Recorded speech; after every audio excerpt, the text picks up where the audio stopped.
Jump Force as a video game has gotten a lot of flack over the last year, and heck, even I've contributed to that, at least in some cases. I recently started thinking about the Jump Force DLC cycle because we're getting pretty close to the end of it. With only Grimjow and Lore left to be released, and no additional stages on the way, at least that we're aware of, we are less than a month away from it being all over. And make no mistake, I do believe that it is all over. I don't believe we're going to be getting a second set of DLC characters ever since the leaked animation files were confirmed to be avatar abilities. I've considered that dream dead. I'll expand on that a little bit more in a minute, but let's take a second to look back at the initial roadmap for the Jump Force DLC or post-launch content. Remember that this was not supposed to be set in stone. It was supposed to be more like a, here is what our current plans are, here is what our general objective is with post-launch content, and that is roughly what you can expect. Now let's ignore all the events and costumes because stuff like that ended up looking completely different. Let's just focus on the DLC characters. In May, we can see that we were supposed to get Kaiba and 2 other DLC characters. Those 2 characters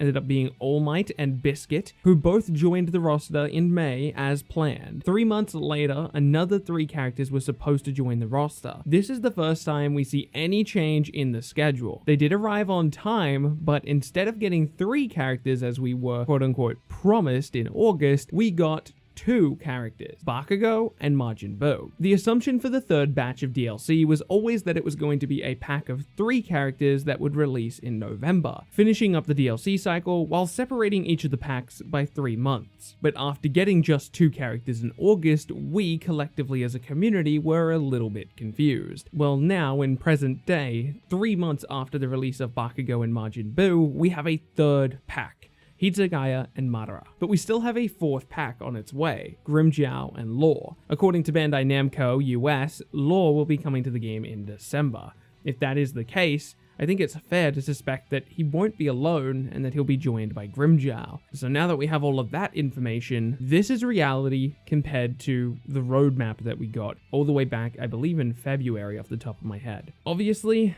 something went incredibly wrong. If I had to guess what happened, I would say that Hitsugaya took much longer than expected, and it forced Bandai Namco to change up the release schedule. It's possible that they could have provided 3 characters to us here in November, but I think they made a conscious decision back in August to release 2 characters at a time instead of 3, because of whatever problems they ran into with Hitsugaya. We know that if any character was a problem, that it was Hitsugaya and not Madara, because we had game files that suggested that Hitsugaya was being worked on, where there was no such progress on Madara until the very last patch before Madara was released, I believe, off the top of my head. So what made Hitsugaya take so long? I really don't know. It could have been a whole host of reasons. Maybe Hitsugaya's transformation made them run into issues, like gameplay issues, or maybe balancing issues, or mechanical issues, or coding issues. Though I doubt all of that was caused by Hitsugaya's transformation. Not a whole lot changes with his transformation, and they have plenty of other transformations like that in the game, so I don't see why that would be a problem. Maybe the One Punch Man, A Hero Nobody Knows project took up too much time. Maybe there's too many people working on both projects at the same time, and it just slowed down everyone's progress. Maybe Cain, Galena, and Prometheus slowed them down. Maybe they had to change up some core base code within the game, specifically to be able to incorporate the rematch option. Maybe that slowed down the engineering team. I genuinely have no idea. It could be any of these reasons, or it could be a list of 100 other behind-the-scenes issues that we're never going to know about. I think the real problem was deciding to release 3 characters at a time